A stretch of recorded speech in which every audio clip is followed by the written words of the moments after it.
Bismillahirrahmanirrahim. Assalamualaikum warahmatullahi wabarakatuh. Alhamdulillahi rabbil alamin, wal aqibatu lil muttaqin, wa la udwana illa 'alal zalimin. Asyhadu an la ilaha illallah wahdahu la syarika lah, wa asyhadu anna Muhammadan 'abduhu wa rasuluhu la nabiyya ba'dah. Allahumma salli wa sallim wa barik ala hadha an-nabiyil karim, salatan wa salaman ala rasulillahi ajma'in. Faqala Allah ta'ala fi kitabihil karim wa huwa asdaqul qailin, a'udzu billahi minasy syaithanir rajim. Bismillahirrahmanirrahim. Yauma la yanfa'u malu wa la banun illa man atallaha biqalbin salim. Sadaqallahul azim wa sadaqa rasuluhun nabiyul habibul karim, wa nahnu ala dhalika minasy syahidin wasyakirin walhamdulillahi rabbil alamin. Hadratul mukarram wal muhtaram, para alim ulama, para hujjaj, para tokoh masyarakat, teristimewa kepada seluruh jamaah Masjid Raya Telaga Kahuripan. Mudah-mudahan langkah kita dari rumah menuju masjid melaksanakan perintah Allah Subhanahu wa ta'ala dijadikan langkah ibadah di hadapan Allah Subhanahu wa ta'ala, dan juga sebagai pengukur dosa kita di hadapan Allah Subhanahu wa ta'ala. Yang pertama, mari kita sama-sama bermujahadah, bersungguh-sungguh kita kepada Allah Subhanahu wa ta'ala, bersyukur atas segala macam nikmat dan karunia yang Allah berikan kepada kita. Mudah-mudahan dengan wasilah kita bersyukur kepada Allah Subhanahu wa ta'ala, kita sama-sama mendapatkan rahmat dari Allah Subhanahu wa ta'ala. Karena boleh jadi nikmat yang telah Allah berikan kepada kita begitu banyak, namun kita sedikit sekali bersyukur. Qalilan ma tashkurun. Sedikit kita bersyukur kepada Allah Subhanahu wa ta'ala. Bahkan kalau kita bersyukur, sesungguhnya nikmat dan karunia itu akan kembali kepada diri kita. Kita yang merasakan, kita yang nikmati. Kalaupun kita tidak bersyukur, Allah tidak akan merasa rugi. Allah tidak akan merasa turun ya derajatnya. Allah adalah maha. Insya Allah kalau kita bersyukur, sesungguhnya kembali lagi kepada diri kita. Kalau kita kufur, maka tentulah ajab Allah itu sangat pedih. Salawat dan salam semoga tetap Allah mencurah limpahkan kepada baginda kita Nabi besar Muhammad sallallahu alaihi wasallam. Allahumma salli wa sallim wa barik alaihi. Perbanyaklah kita membaca salawat kepada Rasulullah sallallahu alaihi wasallam, tanda cinta, tanda mahabbah kita kepada Rasulullah sallallahu alaihi wasallam. Allahumma salli ala sayyidina Muhammad wa ala ali sayyidina Muhammad. Itu adalah tanda cinta kita. Nah, mudah-mudahan cinta kita tidak bertepuk sebelah tangan. Rasulullah sallallahu alaihi wasallam pun cinta kepada kita. Siapa yang satu kali bersolawat, maka Allah ganjar 10. Bahkan Rasulullah menitipkan salam kepada orang yang bersolawat. Allahumma salli ala sayyidina Muhammad wa ala ali sayyidina Muhammad. Para jamaah sekalian yang dirahmati Allah, sebelum saya melanjutkan, kita sama-sama bacakan surah Al-Fatihah dulu untuk jamaah yang sudah berinfak, yang sudah berwakaf untuk karpet Masjid Raya Telaga Kahuripan. Setelah sekian purnama kita sholat tanpa karpet, dan alhamdulillah kemarin karpetnya digelar dan terasa nyaman. Nyaman sekali, enak, hangat ya. Apalagi AC-nya udah dinyalain, makin hangat aja ya. Mungkin bisa berlama-lama kita, apalagi kita menjelang bulan suci Ramadan. Mudah-mudahan makin khusyuk ibadah kita di hadapan Allah Subhanahu wa ta'ala ya. Kita sama-sama kirimkan surah Al-Fatihah. Mudah-mudahan yang sudah berinfak, yang sudah berwakaf untuk karpet dan juga untuk Masjid Raya Telaga Kahuripan, mudah-mudahan dibalas oleh Allah dengan balasan yang berlipat ganda, rizkinya ditambah oleh Allah, keluarganya sehat walafiat, sakinah mawaddah warahmah. Ala hadini al-Fatihah. A'udzu billahi minasyaitonir rajim. Bismillahirrahmanirrahim. Alhamdulillahi rabbil alamin. Arrahmanir rahim. Maliki yaumiddin. Iyyaka na'budu wa iyyaka nasta'in. Ihdinas siratal mustaqim. Siratal ladzina an'amta 'alaihim ghairil maghdubi 'alaihim waladdallin. Amin. Para jamaah sekalian yang dirahmati oleh Allah Subhanahu wa ta'ala, kerusakan hati, insyaallah tema kita pada pagi hari ini. Kalau kita berbicara masalah hati, pasti itu berbicara masalah rasa. Ya, berbicara masalah rasa. Makanya kalau cinta itu bukan di sini, tapi di sini. Ya. Begitupun hati kita.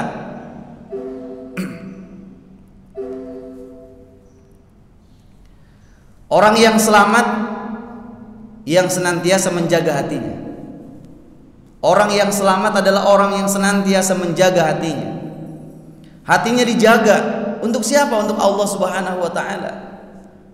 Kalau kita berzikir di lisan, orang dengar. Subhanallah, subhanallah, subhanallah, subhanallah, orang dengar. La ilaha illallah, la ilaha illallah, orang dengar. Ya, di sekeliling kita. Tapi ada orang yang senantiasa zikir hatinya. Orang yang senantiasa hatinya itu ke Allah, senantiasa menyebut Allah Subhanahu wa taala. Tidak ada yang tahu. Boleh jadi penampilannya biasa-biasa saja, bukan boleh jadi compang-camping, tapi hatinya pada Allah. Atau kita udah kayak ustadz gitu kan, kaya. Ya pakaian kita luar biasa, tapi ternyata hati kita maksiat terus. Ya, hati kita iri, dengki, hasad, dipenuhi dengan itu. Memang pakaiannya kayak ustadz, kayak gamis, tapi boleh jadi hati kita busuk. Ya. Kalau kalau nggak dilihat sama orang, kalau nggak dipuji sama orang, nggak mau. Gitu. Ya, makanya kata Allah, yauma la yanfa'u malu wa la banun illa man atallaha biqalbin salim. Di mana suatu hari itu harta dan anak-anak laki-lakimu tidak berguna lagi, illa man atallaha biqalbin salim, kecuali orang-orang yang menghadap Allah dengan hati yang bersih, dengan hati yang tulus, ibadahnya karena Allah, melakukan sesuatu karena Allah, tidak karena orang lain.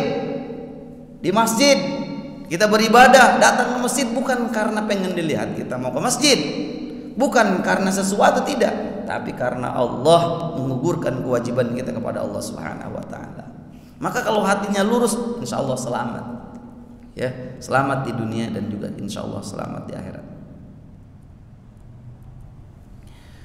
Di dalam ayat yang lain, kalau tadi itu surah Asy-Syu'ara ayat 88-89. Di dalam ayat yang lain Allah Subhanahu wa taala berfirman, a'udzubillahi minasyaitonir rajim. Idz jaa'a rabbahu biqalbin salim. Ingatlah ketika ia datang kepada Tuhannya dengan hati yang suci. Sekali lagi, hati yang bersih, hati yang suci, hati yang senantiasa ingat kepada Allah waktu di dunia, hati yang senantiasa berzikir kepada Allah di dunia. Maka insya Allah dia menghadap Allah dengan hati yang bersih, ya, dengan hati yang suci. Maka pahalanya Allah berikan rahmat, yaitu surganya Allah Subhanahu wa taala. Di dalam ayat yang lain juga, di dalam surah Qaf, a'udzubillahi minasyaitonir rajim, man khasyar rahmana bil ghaibi wa jaa'a biqalbin munib udkhuluha bisalam dzalika yaumul khulud. Yaitu orang yang takut kepada Tuhan yang Maha Pemurah sedang dia tidak kelihatan olehnya, dan dia datang dengan hati yang bertaubat.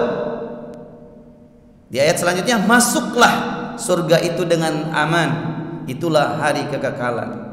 Jadi orang yang hatinya bersih, orang yang hatinya senantiasa ingat kepada Allah Subhanahu wa taala. Kalau dulu guru-guru kita mengajarkan, hati itu ibarat kaca. Kalau kaca kita tidak pernah bersihkan, pasti banyak debunya. Tapi kalau ada debu kita bersihin, kalau ada debu kita bersihin, kalau ada debu kita, masih insya Allah kacanya jadi kinclong, jadinya jadi bersih. Sama dengan hati kita. Saat mungkin boleh jadi ada ria, boleh jadi ada dengki, kita istighfar kepada Allah Subhanahu wa taala. Kita hapus debu-debu tadi, kita hapus kotoran-kotoran hati kita, supaya insya Allah bersih. Ya, kita berusaha sama-sama membersihkan hati kita hanya untuk Allah Subhanahu wa taala. Di dalam satu hadis Rasulullah sallallahu alaihi wasallam, ala wa inna fil jasadi mudghah idza salahat jasadu kulluh wa idza fasadal jasadu kulluh ala wa hiya qalb. Dalam hadis riwayat yang diriwayatkan oleh Bukhari, ketahuilah dalam tubuh manusia itu terdapat segumpal daging. Jika segumpal daging itu baik, seluruh tubuhnya akan baik. Ingat, daging itu, hati itu kan ala wahyal qalb. Jadi daging itu maksudnya adalah hati. Kalau hati kita baik, maka insya Allah perilaku kita juga baik. Ya, dalam hati kita senantiasa baik, lurus, tidak ada belok-beloknya, lurus kepada Allah. Insya Allah apa yang diucapkan itu akan baik. Sama dengan kalau kita bikin kopi di teko, ya pasti keluarnya kopi. Kalau kita bikin teh di teko itu pasti yang keluarnya juga teh. Sama orang yang hatinya baik, orang yang hatinya lurus, maka juga akan keluar adalah kebaikan. Ya, keluar adalah positive thinking, selalu berpikir baik. Ya. Dan jika segumpal daging itu rusak, maka seluruh tubuhnya akan rusak. Ingatlah, segumpal daging itu adalah sebuah hati. Ya, sebuah hati. Maka jaga hati kita.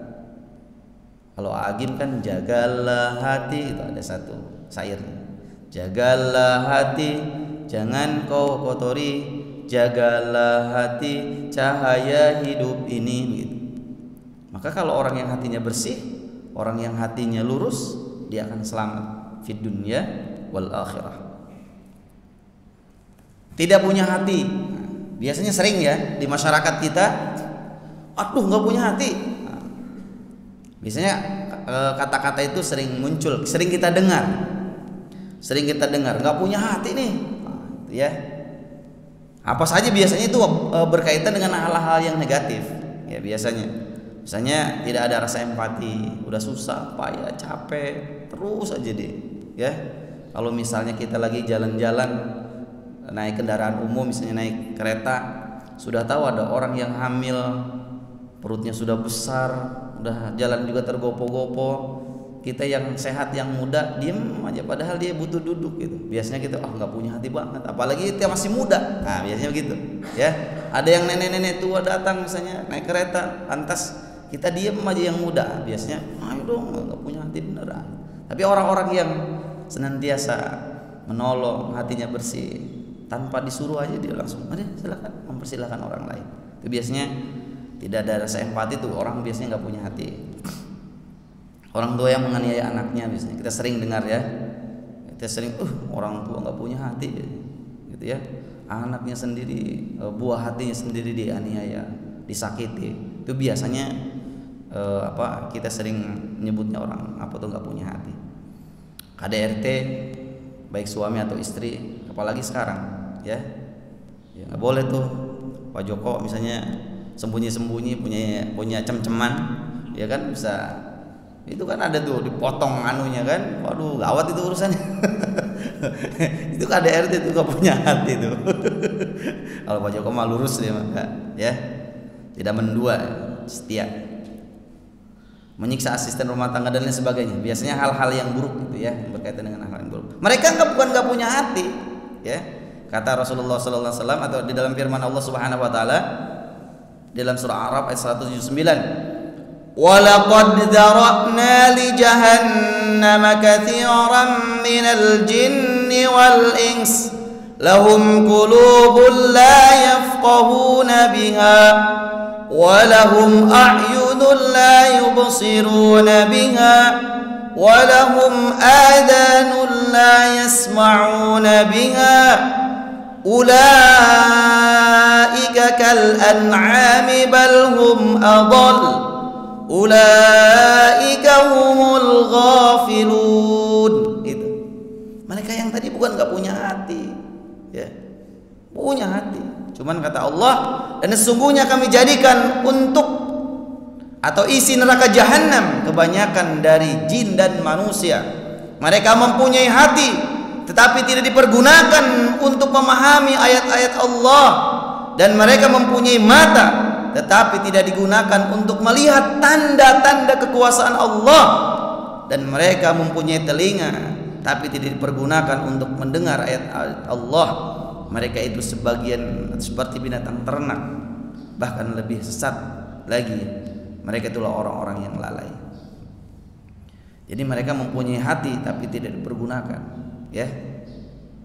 Nah, kita punya hati, insya Allah hati kita niatkan, luruskan, senantiasa zikir kepada Allah Subhanahu wa taala. Banyak di antara umat Islam saja hatinya tidak berfungsi, ya, karena perilaku perbuatannya jauh dari apa yang diajarkan oleh Rasulullah Sallallahu Alaihi Wasallam. Nah, kita berharap kepada Allah hati kita senantiasa lurus. Banyak kerusakan hati, makanya gambarnya begini ya, kerusakan hati. Kerusakan hati dalam kitab Nashihul Ibad karya Ibnu Hajar Al-Asqalani, beliau mengutip perkataan Imam Hasan Al-Basri. Sesungguhnya kerusakan hati manusia itu disebabkan adanya 6 perkara. Ya. Jadi Imam Hasan Al-Basri menyampaikan kerusakan hati itu ada 6. Ada 6 perkara. Ya. Apa saja itu? Kita lihat satu persatu. Awwaluha yadhnibuna biroja'it taubah. Biroja'it taubati. Mereka berbuat dosa disertai harapan dosanya akan diampuni. Nanti kita lihat apa tuh penjabarannya. Yang kedua, ya'lamunal ilma wa la ya'malun. Mereka memiliki ilmu tapi tidak mengamalkannya. Jadi kata Imam Hasan Al-Basri, yang kedua adalah ya'lamunal ilma wa la ya'lamun. Yang ketiga, kata Imam Hasan Al-Basri, wa idza amilu la yukhlisun. Apabila beramal tapi amalnya tidak ikhlas, ini yang merusak hati. Yang keempat, wa ya'kuluna rizqallahi wa la yashkuruna. Mereka memakan rizki Allah tapi tidak bersyukur kepada Allah Subhanahu wa taala. Yang kelima, wa ma yardawna biqismatillahi. Mereka tidak ridho terhadap pemberian Allah Subhanahu wa taala. Dan yang keenam, wa yadfinuna mautahum wa la ya'tabiruna. Mereka suka menguburkan orang-orang mati di antara mereka tapi tidak mengambil pelajaran. Ini 6 perkara menurut Imam Hasan Al-Basri yang merusak hati. Yang merusak hati. Ya, sehingga tidak ada apa-apa. Pelajaran yang ada di depannya nyata-nyata tapi lost begitu aja. Sehingga tidak makin taat kepada Allah Subhanahu wa taala, biasa-biasa aja, gitu ya. Karena boleh jadi tadi hatinya tidak berfungsi. Yang pertama, awwaluha yadhnibuna biroja'it taubati. Mereka berbuat dosa disertai harapan dosanya akan diampuni. Maksudnya apa? Jelas-jelas itu perbuatan dosa. Datang ke klub malam misalnya, jelas itu dosa. Ya, klub malam kan identik tanda kutip biasanya mabok, judi, ya kan? Kalau kita mau dakwah seperti Gus Miftah mungkin boleh jadi. Tapi kan sebagian kita kalau kita datang ke situ, ya, ke tempat dari mulai apa tuh Parung Hijau sampai Parung misalnya, kan banyak tuh kita mampir. Orang sekilas melihat, oh ngapain? Apalagi di apa tuh namanya dipanggil mas ini, mas ini, gitu kan? Santun-santun banget itu. Walaupun sekarang sudah mulai tidak ada, tapi ada aja sebetulnya mereka, ya. Udah jelas itu dosa, udah jelas zina itu dosa. Ah, lakuin aja deh, ntar juga Allah ngampunin dosa. Itu yang begitu. Itulah hati yang rusak. Udah jelas perbuatan zina itu adalah dosa, dilakuin aja, ntar juga Allah ngampunin. Gitu. Mending kalau pada saat kita mungkin sempat bertobat, kalau enggak, ya minuman khamar itu dosa, haram hukumnya. Ntar juga Allah Maha tahu, gitu ya. Nah ini hati-hati, ini boleh jadi hatinya tidak berfungsi. Jadi yang pertama itu mereka berbuat dosa disertai harapan dosanya akan itu dosa, itu bukan doa.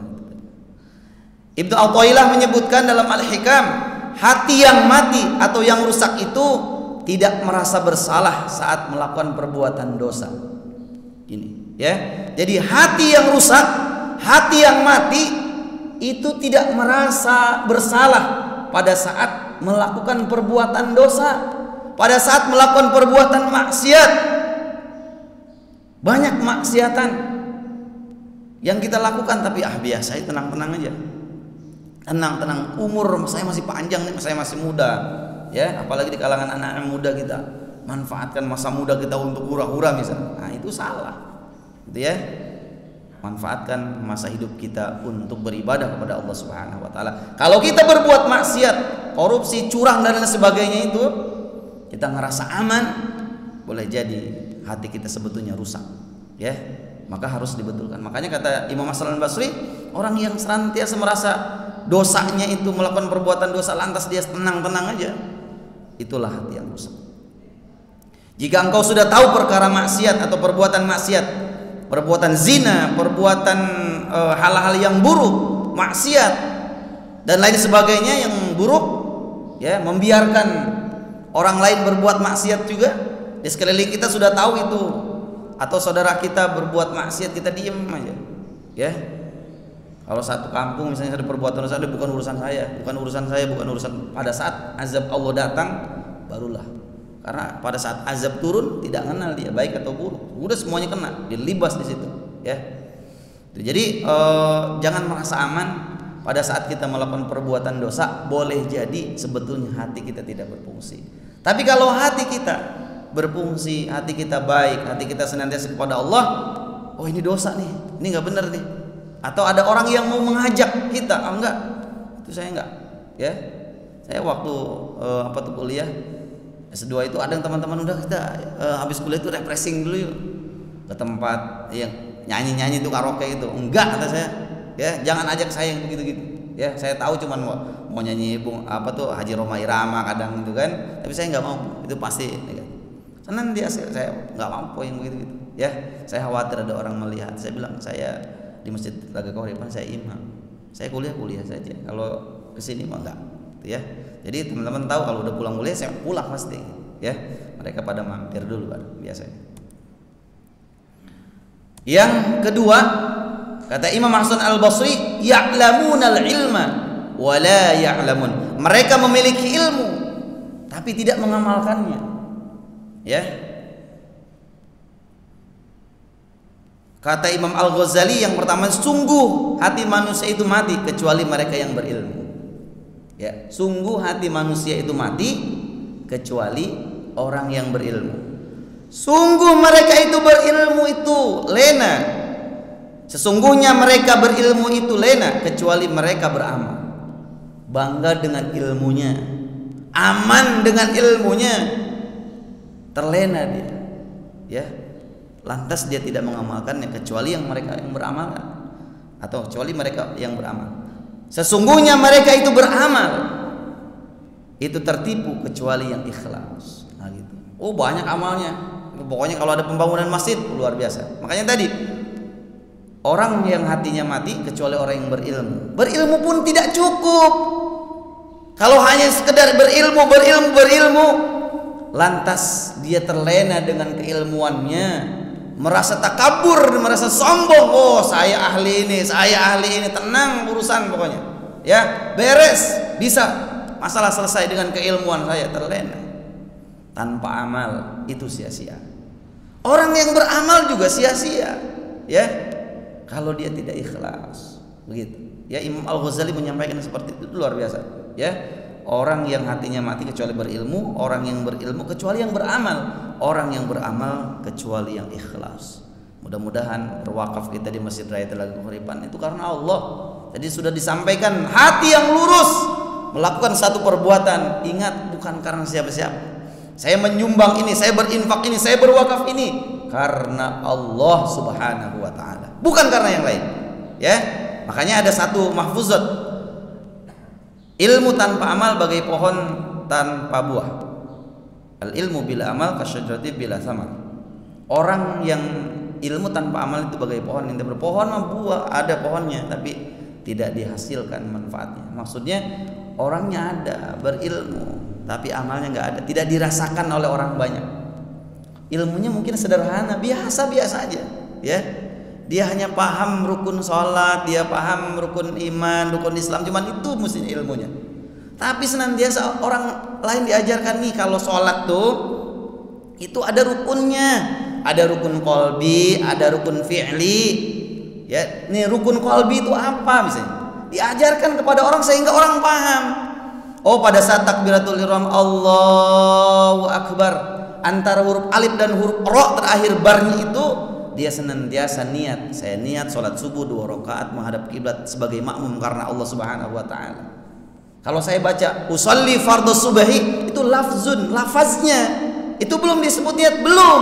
Yang disebut niat itu pada saat kita sudah takbiratul ihram Allah, pada saat bilang Allah hati kita, saya berniat sholat subuh 2 rakaat sebagai makmum karena itulah niatnya.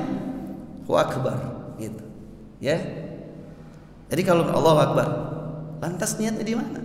Usolli fardhu subhi itu lafzun, dilafazkan saja. Kalau Imam Syafi'i itu dulu diajarkan oleh guru-guru, kenapa harus diucapkan dulu? Kita sadar kita sedang sholat. Lantas niatnya di mana? Pada saat mengucapkan Allahu Akbar, antara alif dan huruf ro itu itulah niat di dalam hati kita. Saya berniat sholat subuh 2 rakaat sebagai makmum karena Allah. Allahu Akbar. Nah, itu niatnya. Ya, adapun rukun qauli, rukun yang diucapkan tadi takbiratul ihram, membaca Al-Fatihah, itu kalau tidak diucapkan nggak sah tuh sholatnya.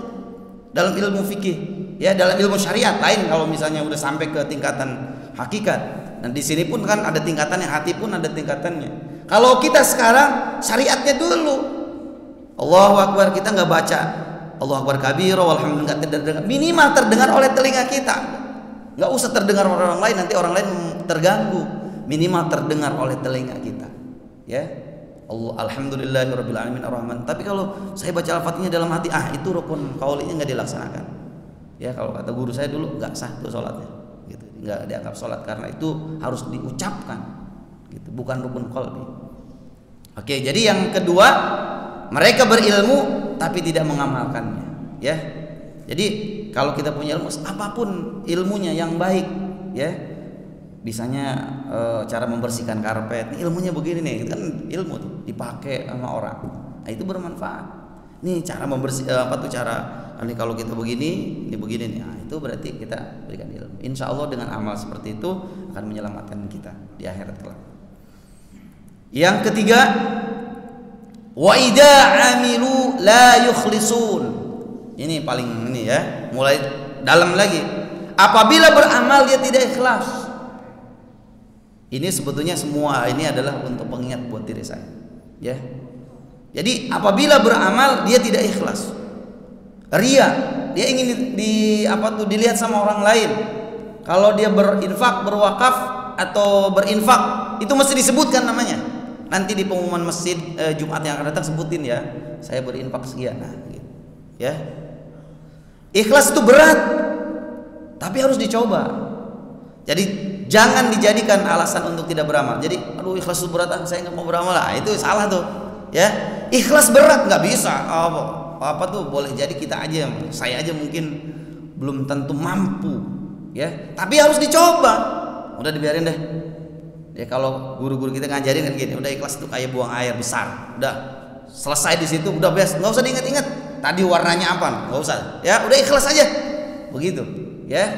Atau buang uang, misalnya uang koin terlempar jauh ke ke laut sana misalnya, koin 100 atau 1000 plong, udah nggak usah diingat-ingat itu uang apa, enggak gitu ya, ikhlas. Jadi beramallah lalu ikhlaslah. Setelah beramal mohonlah kepada Allah, sebab Allah yang maha membolak-balikan hati. Ya muqallibal qulub, siapa yang dibolak-balikan hati kita, hati manusia, hati hambanya. Kalau sudah kita beramal, udah Allah saja yang tahu, cukup disebutkan kan namanya, enggak usah, ya. Oh, udah nggak usah deh, hamba Allah saja, alamatnya lengkap, itu sama aja, ya.